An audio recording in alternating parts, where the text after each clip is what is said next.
Hi folks, welcome again to the Candidates Forum. I'm Dave Gallus, your host today. We're here again with Philip VanVeen, who's running for City Council District 2. And Philip, I'm going to miss you. We've been doing this for quite a few weeks. I know. And tomorrow is Election Day, folks. November 5th, make sure you get out and vote. You might think it's not important because it's a municipal election, but it's ultimately important. If you want to fix what's going wrong in Las Cruces, tomorrow is the day to do it. November 5th, make sure you get to the polls. So let's summarize, Philip. We went through a lot of information. I mean, let's start with diversity on City Council. You had mentioned how important that is to have different viewpoints. I've mentioned it a lot, and I'm glad you brought that up because I think it's important to, the last thing to mention to people really is diversity on City Council.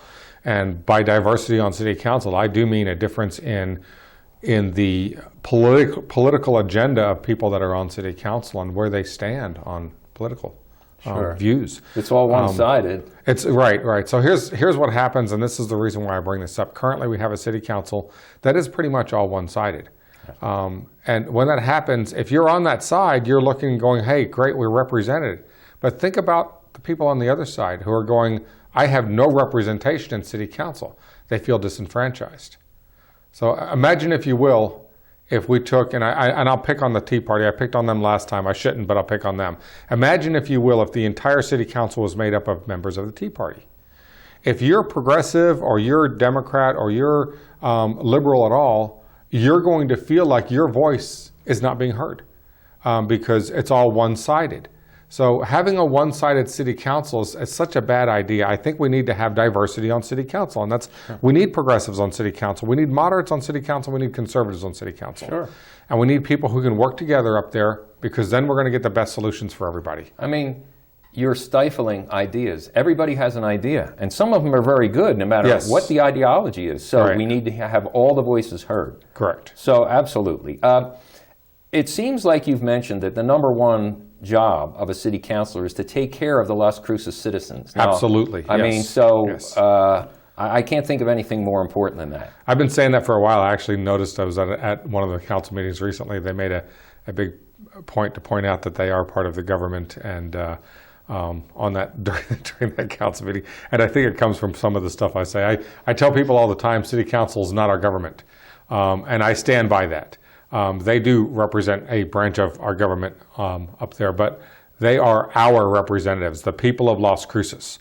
So when you have an issue, your city councilor is your go-to person to get that taken care of, and City Council should listen to what you have to say.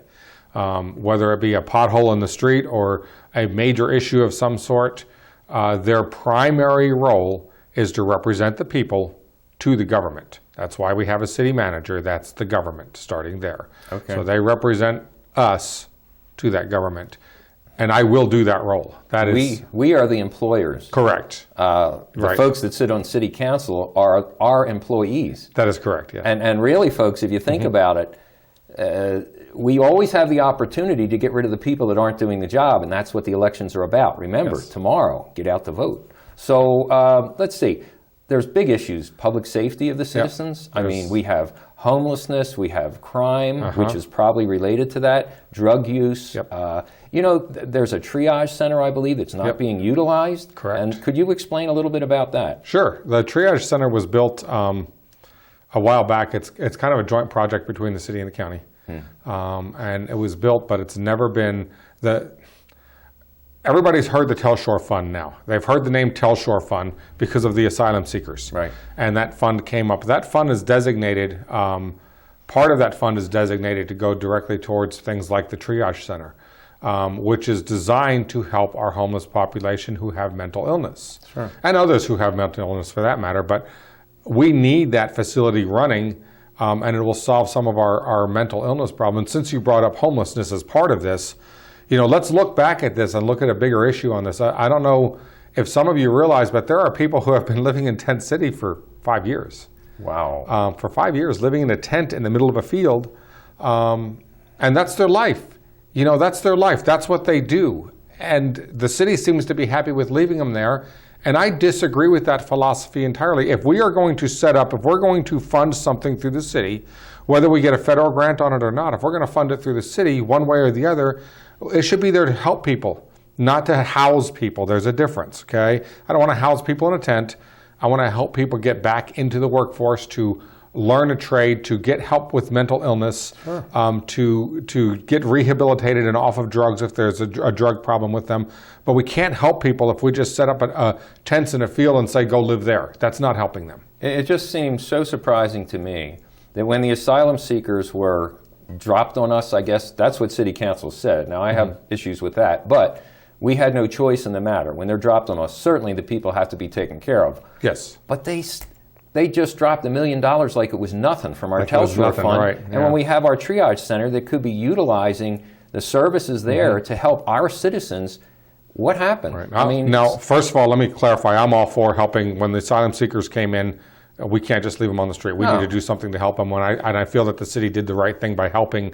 Yes. But it does bring up the question, if they can pull $1 million that quick to help strangers, help people from another country, why haven't they been helping our homeless? Why are we putting our homeless in tents?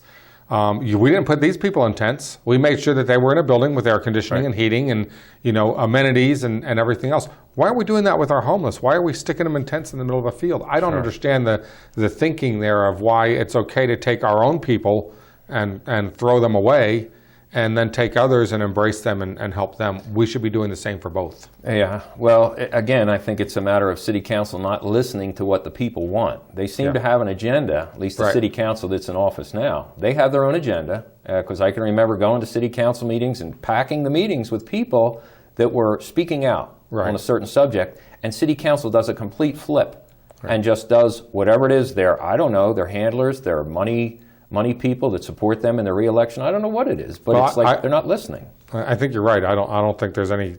I don't think anybody can question the fact that there's an agenda on City Council, and but this goes back to the like-minded. This goes back to special interest money in campaigns. I'm running against that right now, and I won't mention other candidates' names, but I'm running. One candidate has a bunch of special interest money that I'm having to run against, and it's very, very difficult to do that. But we have to break that special interest cycle. We have to on City Council. And if we don't break that, then we get one-sided politics. That's what we're going to get.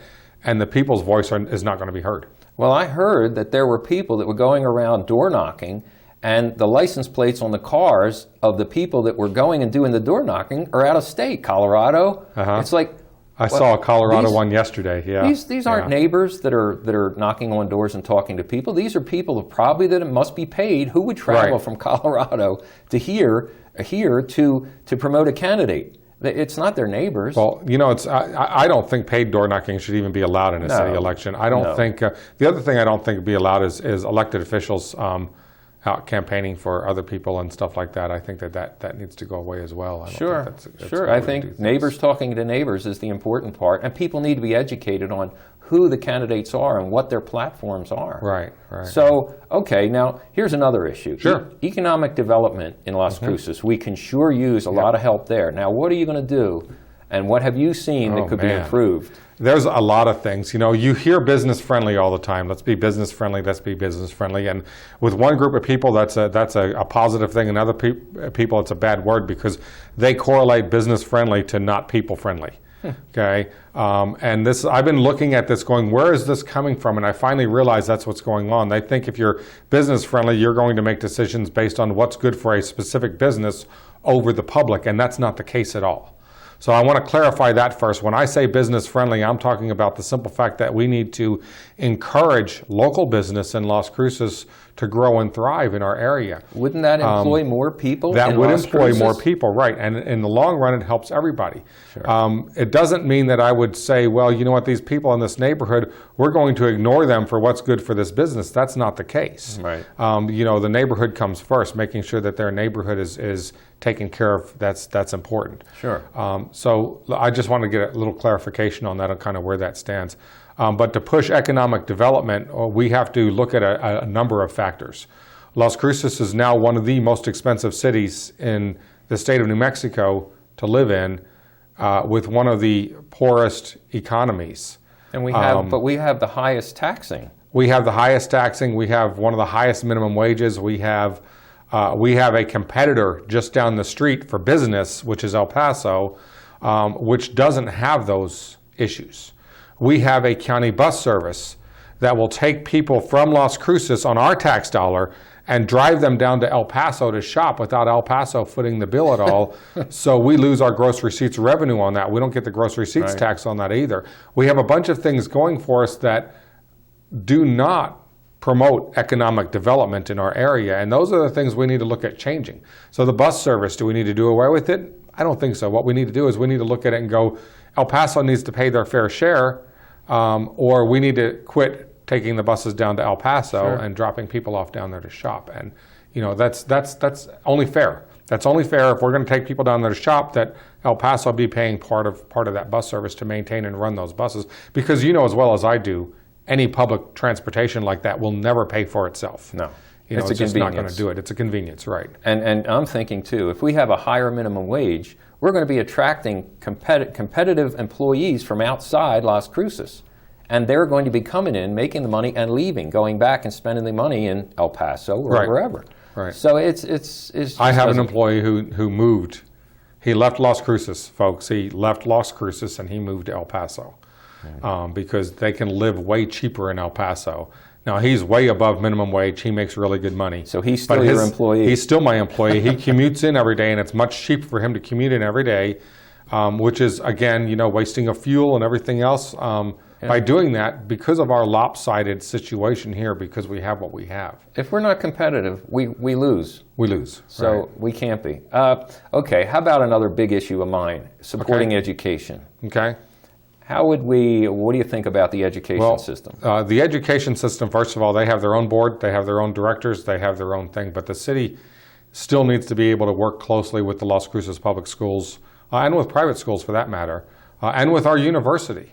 My district surrounds the university. It's really critical that we have a city councilor in there willing to work with the university. Right. I am all for promoting our education system, and I think it needs a lot of help. I look back and I go, we're last. We're at the bottom of the rung on education, yet we look at our neighbors to the west of us, Arizona, and they're way up there, and we both became states at the same time. We have the similar demographic in every way. Our people are similar. Even our landscape is similar in a lot of ways in a lot of those two states, and yet they're way up there and we're way down. So I think that's the focus that needs to be put on education is why? Why are we at the bottom? What are they doing right? What are we doing wrong? And maybe we need to adopt some of the things that they're doing right to bring us up a level in education. Sure. I've got, my daughter's a teacher here in the Las Cruces public school systems. I have a sister who has taught in California. I'm familiar with education. It's great. I hear you. Well, we're going to take a short break. Okay. Let's continue with the education question when we come back. Okay. So stay tuned, folks. We'll be right back with Philip VanVeen running for City Council District 2. Cut the red tape. We'll be right back.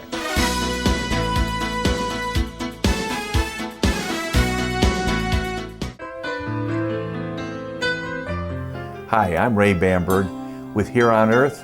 I would like to invite you for a free hearing evaluation to our office. We've been here in southern New Mexico for 34 years helping people hear better.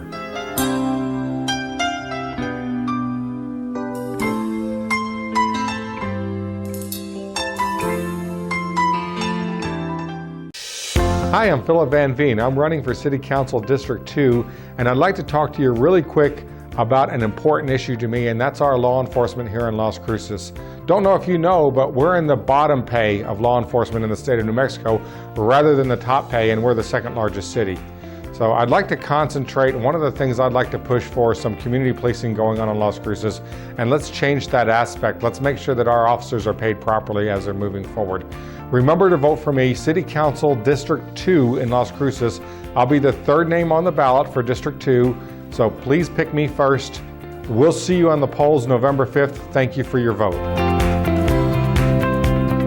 Horizon Granite is here. It's here. Horizon Granite is here. We'll come to you to customize your kitchen and bathroom with beautiful countertops and cabinets. Find out more at horizongranite.com. Call us at 575-650-3180. Horizon Granite is here. It's here. Make yourself a beautiful home.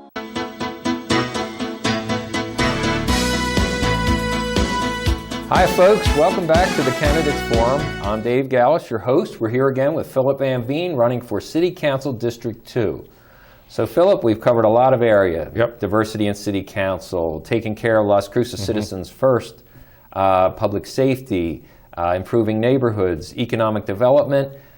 We just covered education. How about improving government operations in Las Cruces? Now, I know there's a lot that we can fix, but let's... We can talk about that subject for like the next 4 hours, but we don't have that long. No. So improving operations. You know, if you look on the wall here, you'll see my "Cut the Red Tape" slogan. It's on all my flyers.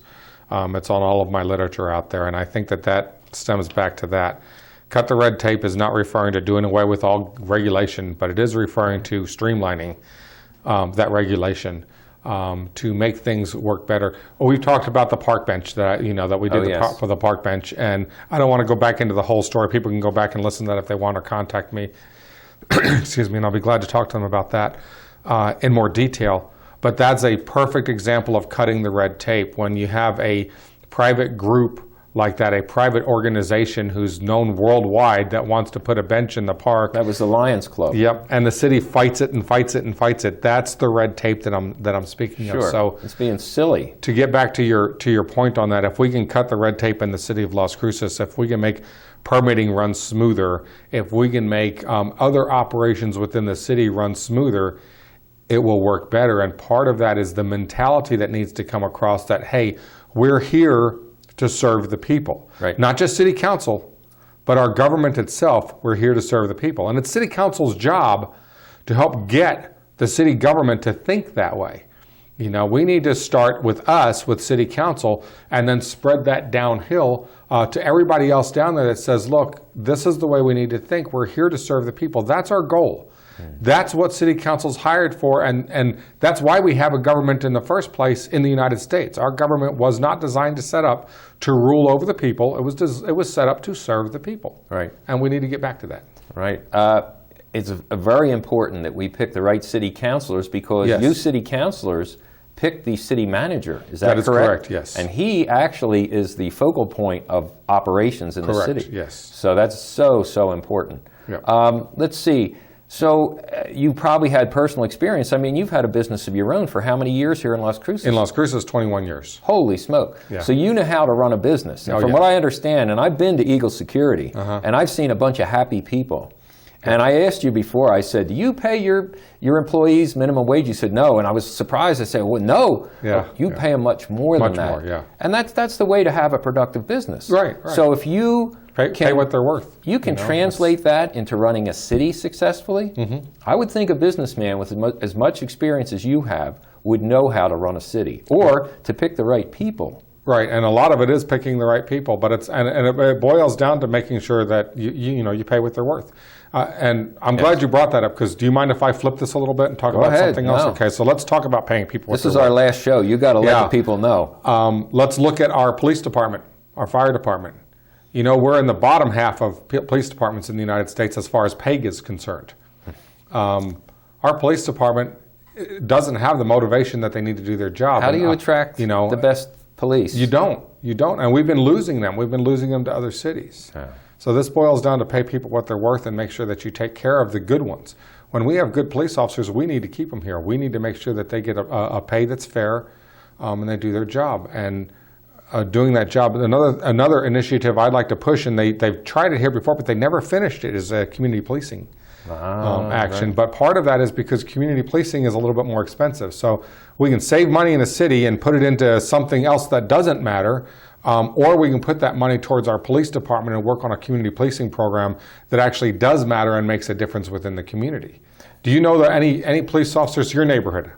No. Name one. No, I don't. Not that lives there, but that comes through. No. The dog services maybe that pick up stray animals. But, you know, Mike Tejas, he's running for mayor. And he has some really good ideas about having small units of police within specific areas throughout the city. And I think it's a great idea. That's a very similar thing to what I'm talking about. I wasn't talking about the RV style thing. I was just talking about community policing as a whole, where the police officer, parks their car in your neighborhood, maybe even gets on a bike, rides around the neighborhood. You're out in your yard working, and they stop and say, "Hi, how you doing? I'm so-and-so." I worked they're a police officer that sees your neighborhood on a regular basis. I worked in Philadelphia for 25 years in a ghetto, and the business owners would love it. You were a police officer. Yeah, I would go in and talk. I'd sign a log, and talk to the people, the store owners and all, how things going, any shady characters. It makes such a difference when they know that you're around, and they work with you. And they're more willing now to call on police help. You talk about people who are afraid to call police for help, whether they're undocumented for whatever reason. If they know you personally, they've met you on the street, they're much more willing to call in and say, "Hey, can I speak with Officer so-and-so?" And let you know what the problem is going on. And a policeman wants to know that the community is supporting him and trusts him. I know firsthand. So it really makes a big difference. So, okay. So what other city services do you think could be improved besides the police department? I mean, safety is the most important of all. Well, there's a lot of city services that can be improved. And one of those is our roads department. And I don't blame this on the roads department as much as I do on the bidding process. You got to be thinking Valley. Actually, I'm thinking of my own neighborhood when they worked in it as an example. But Valley is a prime example too. The example I was going to give on this is a simple thing. What happened in my neighborhood is they came in to put in sewer lines and redo the streets and do a whole bunch of work. And they hired a company that had no skilled employees, and it had no equipment. They hired a company that should not have been able to bid on that job, but because of the way that the parameters are set up, lowest bid gets the job. They just got the job. And they finally ended up calling in another company to finish the job because it just kept dragging out. They didn't know what they were doing. Poor management. So I think it's really important that when we do the bid process, we look at more criteria. It's not just lowest bidder. That's a factor in it, okay? It needs to be a factor to save money. But quality work. And it's equipment, it's manpower, it's knowledge. Do they have everything else in place that goes with that low bid to be able to go in and do that job properly? Sure, absolutely. Well, again, it's management. It's picking the right people that know what they're doing. You need businessmen that have been in business, know how to be a successful operation, whether it's a business or it's a city government. Right, exactly. So, let's see. I'm trying to think of what else we can talk about. Just to remind people that tomorrow is voting day. Yes. November 5th. Make sure you get out, folks. And vote. It's so important. I need your help. City Council, Philip running for City Council District 2. We have Soil and Water that's affected with the county. We have the mayor's race, 10 candidates running for the mayor's race. We have other city council districts that are so important. We have education. We have Board of Education people that are running. There's a couple bond issues that need to be addressed. So it's so important that you get out. Philip, is there anything that you'd like to let the folks know? If they have questions, they can contact you, because I know... They can. I'll tell you what, I'd like to go over the district one more time if I could, absolutely. And let people know. I don't know if the camera will pick this up from there, but this is a map of District 2. And the top of this map up here, the green is the district. The top of the map is Missouri Avenue. Over to the side, I think it's this side, is Centennial High School. That's over here. Okay, and over here, on this side over here, is Mesilla Park. Okay. And it surrounds the university. The white area is the university. Correct. So yes. Okay. So everything around the university up to Missouri Avenue basically is in District 2. It's a decent-sized district. It's spread out kind of weird, as you can tell. You're the southern part of the city. We're the southern part of the city, and it's critical. If you guys want to help make change in the city, help do this, it's critical that you do get out tomorrow and vote. I really could use your help in pushing this through. There are 4 people running. I'm third on the ballot, so when you're looking at the ballot, make sure you mark number 1 on the third spot, and we're good there. But there are 4 people running. But I am that candidate that I can tell you right now, I will represent the people. I won't falter from that. I've run a business for way too long to be pushed around or bullied by anybody. So I will stick to my guns, and I will stick with representing the people and doing this job that I'm supposed to do as a city councilor. You had mentioned a while ago, and I really like this idea, where when I go into city council and I go down to the microphone, I am below the city councilors that are up on the dais, and it's quite intimidating. It shouldn't be that way. I mean, I feel like there's a bunch of judges up there. Right. And right. I feel like I'm in court and I'm under the gun here. So how, explain again. Well, for a lot of the things that goes on in the city, I understand that. I understand them being up there, they can see the crowd and everything else. I'm okay with that. But when the public addresses city council, that platform should either be higher or city council should come down off that dais and sit at a table in front of them. I like that. And this is my opinion on this, because I'm going to listen to you better and we're going to get further if we're sitting like this, yes, face to face, and we're having a conversation. And if you're having a conversation with city council sitting around you here and saying, look, here's the problem in my neighborhood, it becomes a lot more personal. Sure. Okay. Sure. When we're face to face, I think it's a great idea. I think that that's the way it should be done. City councilors need to remember that they are not governing over us. They are serving the needs of the people. And when people come up to address them, whether the people are right, there's some ideas that come up that are not good ideas before city council, but city council should still listen to those ideas. They should still hear what those people have to say. And I hope you have the open door policy. It seems that I've always found you someone that I can talk to. Mm-hmm. I've talked to your employees. Yep. You're always somebody that, open door policy, they can come in and discuss things with you. You solicit information from your employees. Yes. So I can only imagine you're going to do the same when it comes to city council. You want ideas. My business is so successful because I don't rule the business.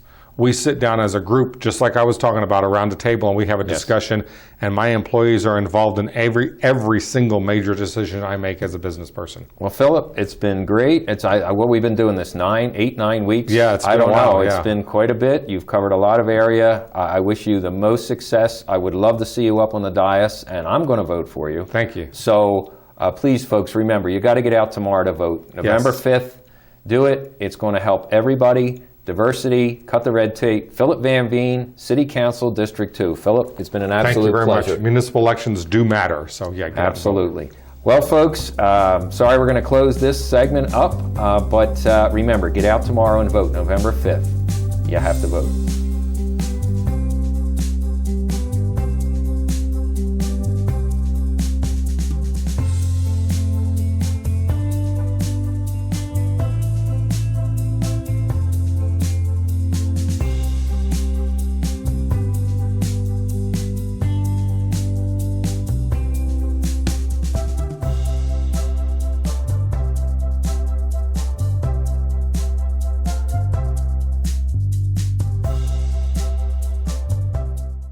I am Philip VanVeen, a candidate for Las Cruces City Council District 2, and I approve this message. Diana Rodriguez, Treasurer.